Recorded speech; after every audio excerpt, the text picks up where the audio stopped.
everyone. Today I am continuing on with organization as I go through the pressed flowers that I have from this year's garden. So I have some already stored and I'll go through how I store and organize them.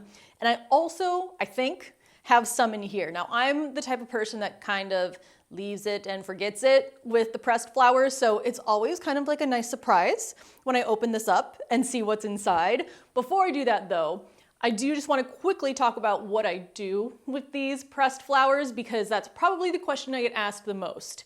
Well, right here, I have some little floral lanterns, which I love. This one has some ivy and pansies on it. I made these last summer, and then the ones that have red and green on it, I decided to have out for the Christmas season. So that's one of the things I do. I am going to make a large lantern with a pretty big jar at some point in January. Another thing I do is make bookmarks. This is a bunch of black pansies. I think it looks cool from either side. Other things I'll do is if I send cards, I will put pressed flowers on the card itself, but then also along the seal of the envelope. It doesn't always make it to the recipient intact, but sometimes it does. So I think it's nice just to add pressed flowers anywhere I can. And all it really takes is Mod Podge. So I have a jar of it, and that is what I use for all of the pressed flower crafts that I make. I don't think I've made a pressed flower craft without Mod Podge being involved. So I will do specific craft videos at a later date, but I want to first go through the different types of flower presses that I have because I do have opinions on which one I think is the best. These are the 3 flower pressers that I have. You can also just use books. That's what I used to do. I would put some tissue paper in a book, put the flower in it, and then put something heavy on the book. But then I do find that the actual flower pressers are a little bit more effective. So the 3 that I have here, this one is made from some sort of clay. It tightens with rubber bands, and it is made to go in the microwave to dry the flowers, within a few minutes. I've never put it in the microwave, but I have just used it as a regular flower press. It's fine. With thin flowers, it does the job. This one over here, you tighten it with Velcro straps. So for example, once I get everything in here, I just tighten this as much as possible and Velcro it down, and that's how it presses the flowers. Again, with thin flowers, it's fine, but I would recommend anytime you want to get a flower press, I think the most effective ones are the ones that have the screws on each corner because I can tighten these way more than I can tighten these rubber bands or this Velcro. So especially with thicker flowers, I find that this is the best. So if you're just now looking for a flower press, I would look for ones with the screws on the edges. You can also make one. My goal at some point in time is to make a larger one of these. I would have to make sure I have all the flower press paper as well, but that way I can have a larger one to fit even more flowers in. Now let's go ahead and open these and see which flowers I have in here. I'm going to start with probably this one with the rubber bands because I think I've used this one the least. I think it's the smallest area of flower press, so I don't think I've put as much in here as the other ones. Let's see if I have anything. Now, most of these will come with the paper that it's meant to be used with, and you can also buy more. Okay, I don't have anything in these, but I do have the instructions. Let's read about microwaving them. So, drying herbs in the traditional way can take up to 3 weeks, which is fine if you just leave them and forget about them until winter. The terracotta microwave flower press will dry flowers and herbs within minutes. An advantage of drying flowers in this way is that the colors are preserved better. So maybe I will give this a try. So it says put the flowers on the felt pad on the terracotta, lay the other felt pad down, and then max 2 minutes on a 750 watt to get the best results. So like I said, I have not used this one in the microwave yet. I will probably give it a try, especially if I'm more impatient with anything that I'm pressing, and see how it does with maintaining the color. Next, let's open up the Velcro one, and I'm pretty sure I have some in here. So you take the straps off, and then we can go through and see what I have. Oh, yep, got some in here. Oh, yay. Okay, these are leaves. You can probably tell that. But I specifically wanted to press more leaves this year because I found last year I was so focused on the flowers that I didn't really have enough leaves when I was trying to Like for example, make a lantern with leaves on it. So I specifically tried to remember to press some more leaves this year. So these leaves are from the Scentlandia Sweet Spire. I loved the fall color on that plant. It was probably my plant with my favorite fall color in my garden this year. I'm definitely getting more next year. And they have really cool flowers in the spring. They're green in the summer, so they do have interest throughout the season except for winter. But with these, I had some that I kind of pressed when they were deep red. I had others that I pressed. I think I had some that were a little bit more green, just so I could get some different shades of the leaves. And I'm gonna lay each of the flowers out on a white piece of paper to give you a good idea of how they look. But I will do that after I take everything out. So these are more of the Sweet Spire leaves. These leaves are different. What are you from? I don't know, but they have the serrated edges. Ooh, let's see if I can remember these. I'll put these over here for now. They are definitely more green with those serrated edges on the sides. Oh, I'm gonna have to try to remember because that is going to bother me. Honestly, you probably could, label the things that you press, which labeling is not my strong suit, whether it's pressing, whether it's seed starting. I always think I'll remember, and then obviously in times like this, I don't. Now, you do want to be gentle because they are pretty fragile when they're dry and it's easy to tear or rip them. I don't do this professionally, so if I tear something, I'm fine. I can just layer another leaf or another flower over it on the craft that I'm making and you won't really even be able to tell.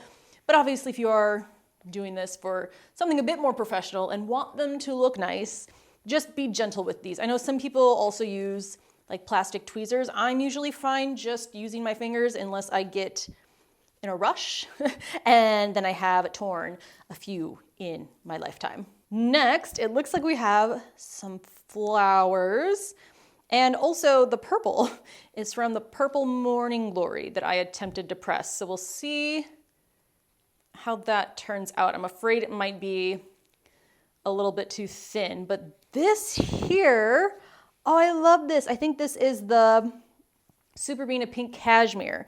So I just cut off some of the flower heads and then pressed the whole thing.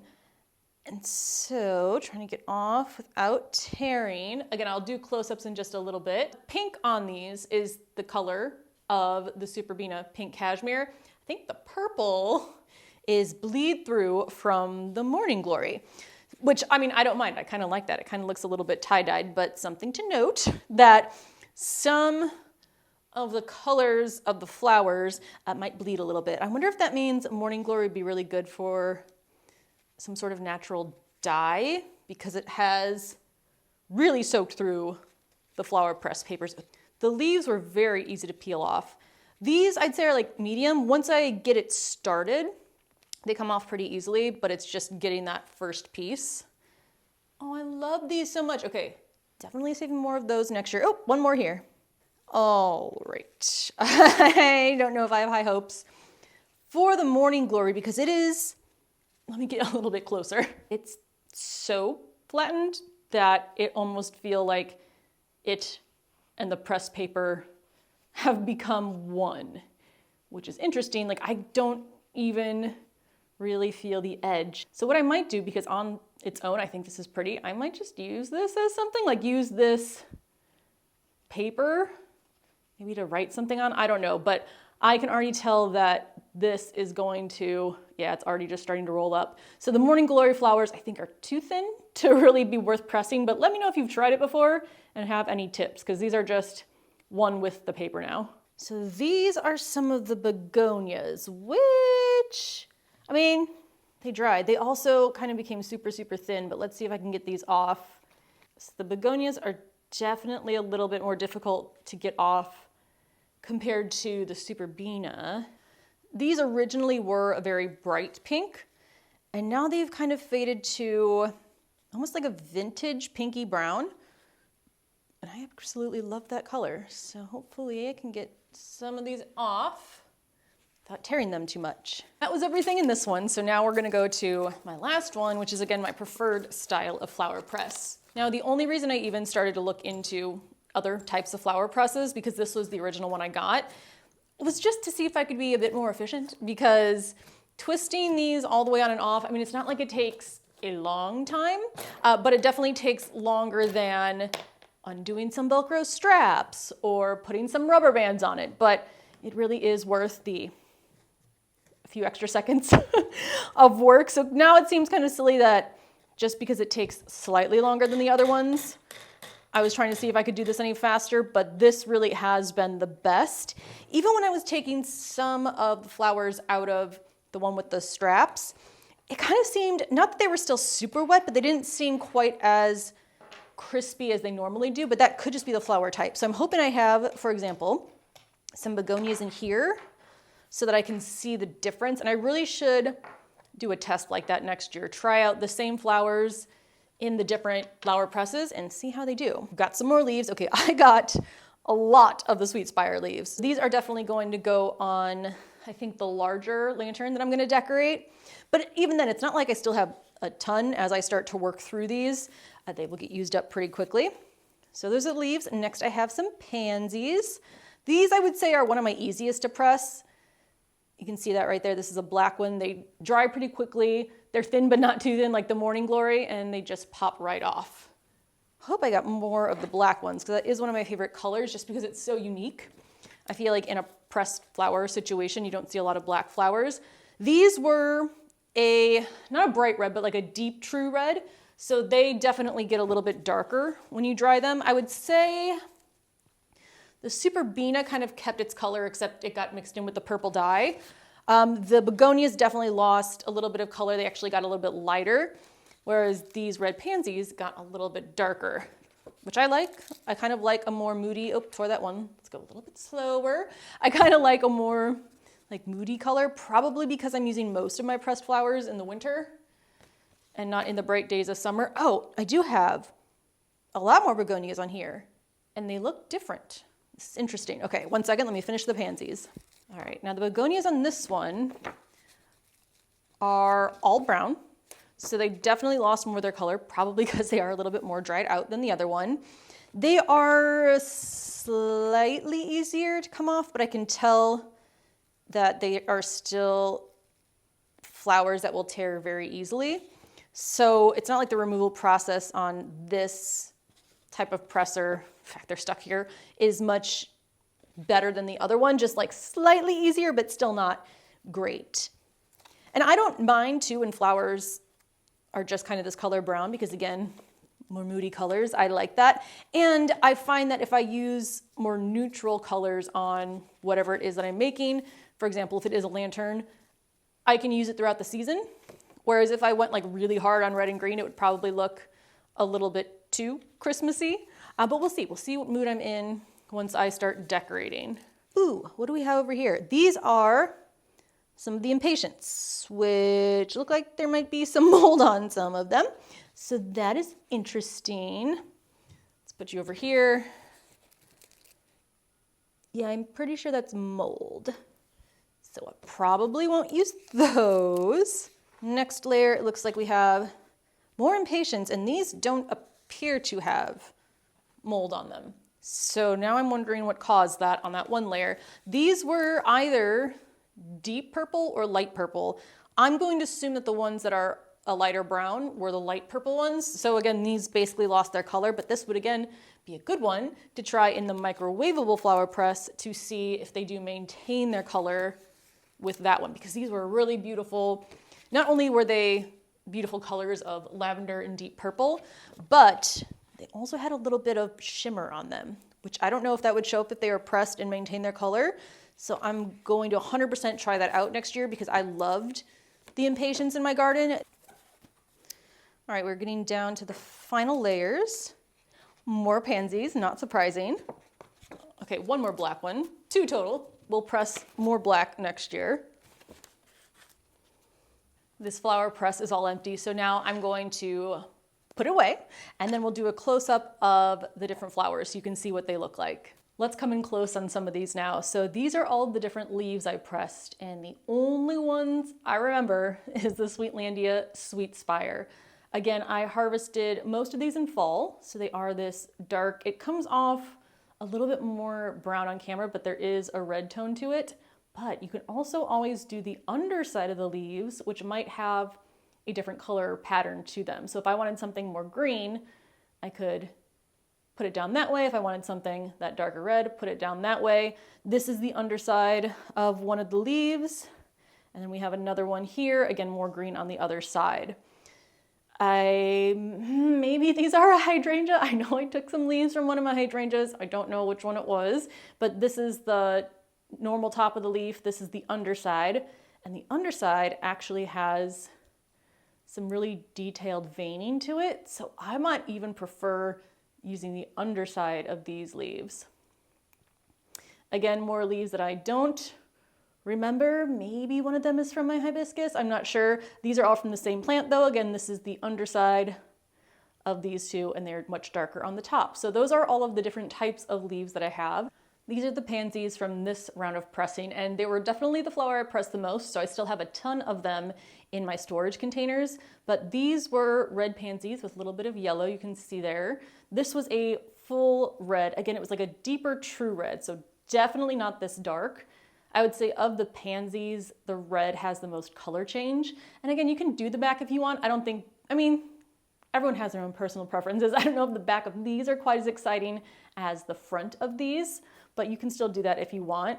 These were white and purple. They were not a pure white in the garden, but definitely whiter than this. The white has definitely taken on a yellow hue or a creamy hue. This is the black one, which again, I love how deep black it is. It's that deep in the garden too. It just seems very unique to me. And then this is one of my blue ones, which I didn't harvest a lot of because I still have a ton of those, again, in my little organizer that I'll show you in just a second. These are the two different varieties of impatiens. Technically they were sun patience, but I have what I'm assuming, I'm not 100% sure, but I think this makes sense the most in my head, is that these three are from the purple candy sun patient because they were a very vibrant purple. I will put in a photo or an image here of that plant compared to the orchid blush, which was a very, still pretty, but a very light lilac color. So for me, it would make sense that the deeper, more saturated colors would hang on to it a little bit more than the lighter colors. But let me know if that seems completely inaccurate. But these were the two different ones that I used. And again, I like having things that are like this brown tan color. I think they work really well in the designs. And let's see if the back looks any different. I guess that's the front. That was the back. I feel like they both have a good amount of detail. So I might use them both. Oh, I really like that one though. Might use them both on different sides. These are my Superbena flowers. I think this is probably my favorite from this round of pressing, just because I'd never done it before. I didn't know what it was gonna look like. And I'm absolutely in love with these. Again, the variety was Superbena Cashmere Pink, which was a very light pink. So I'm assuming these all absorbed the color from that purple morning glory. So probably most of them would look like this. Not necessarily this, but it's kind of cool that I have different variations of it. Now this, I think, is the back. Nope, that's the back. Has a little bit more green on it. I still think that looks really cool. And then that is the front. I almost am leaning more towards the back on this one. But again, you can play around with whichever ones you like. Let's look at the back of one of these more brightly colored ones. Now these I like the front of. Oh, I'm so excited to use these. And lastly, these are the begonias. So these were the Double Delight Blush Rose, which were an orangey hot pink is how I would describe it. These three were in the flower press with the Velcro, so it wasn't as tightly pressed. These three were in the one with the screw, so they were more tightly pressed. A few things. One is the color difference. If I was gonna choose a favorite color, I do prefer some that held on to the pink. However, I can tell that these petals are not as flat and pressed together as like this one, for example. This one, trying to be gentle, this one looks more like one layer now compared to this one, for example, where some petals are still sticking up. These also still feel, again, not wet, but not dry. It's kind of hard to explain, but they don't feel as dry as the ones, again, with the screw on the side. So I don't know. I'm afraid to like use these and then have them mold on something, but maybe I'll just leave them out for a little bit so that I know they're dry completely before I store them. But these were the difference. So same begonia, different flower pressers. This is also another one I definitely want to try in the microwavable press next year. So where exactly do I store all of these pressed flowers? Well, just like my seeds, on the shelves behind me. So my seeds again are in this toolbox and this trunk, and then all my pressed flowers so far fit into this one jewelry box. Now I had seen someone on Instagram who does a lot with pressed flowers have something very similar. I think theirs is probably a little bit larger with some more drawers, but it was from Amazon, and I was like, you know what? I think I can find something very similar at a thrift store, and I did. So again, this was like $20 or less. And these are the drawers. They open up, and then inside the drawers, I have, again, those photo boxes. And I've just sorted these by color. Now, some colors, since 2 of these fit in each drawer, I have 8 categories that can fit in here. So some of these are a little bit, oh, this one was really pretty. Look at how this rose turned out. Oh, I love this. Okay, anyway, this is my red/pink, but now I have some more lighter pink. You know what? I'm gonna put this pink rose to the side for now, and I will just put the rest of the red pansies in here. I will put the solid red pansies. I will also put the red pansies with the yellow. Anything that is a majority red or fuchsia or maroon is going to go in here. And this is just flowers because I do have a separate container for all of my leaves.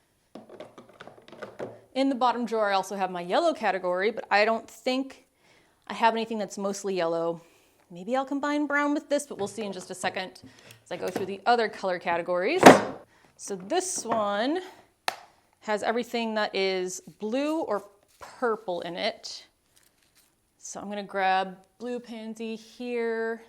I'll take that one little petal. I don't know if I'm gonna put these in there yet that have a little bit of purple on them. I will hold off on that for just a second. I also have my leaf box. So I know all the leaves are gonna go in here.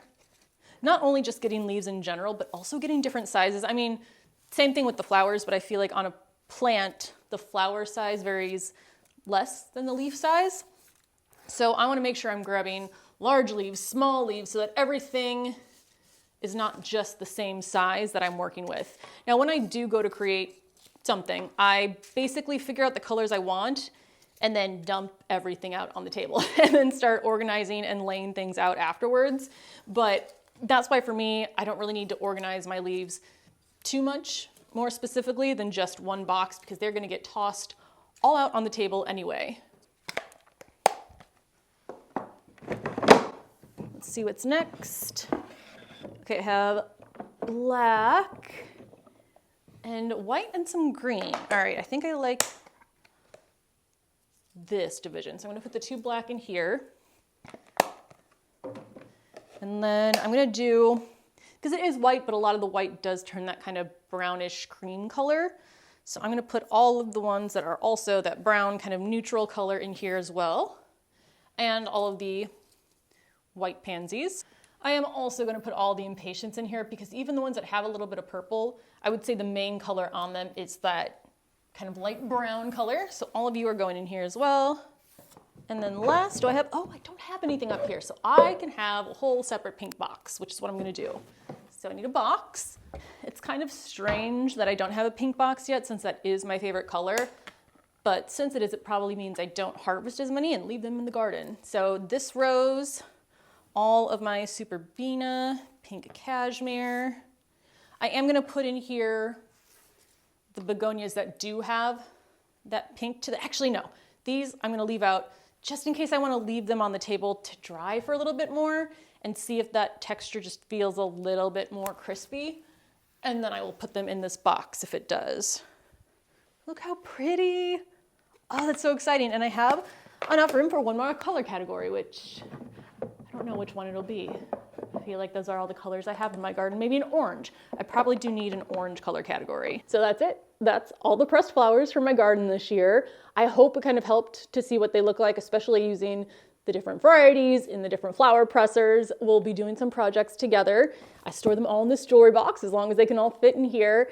And I think that's everything. So I really do, I love dried flowers. I love pressed flowers. I like still being able to use the garden, even when the garden is away for the winter and all brown and dead looking. So this is really fun, and I just love having these on hand to kind of make even something just as simple as a letter a bit more special. So let me know if you have any questions. Let me know if you have any favorite flower presses as well, if you've tried the microwave presses and if they work. Any other pressed flower tips, let me know in the comments below, and I will see you in the next video. Bye.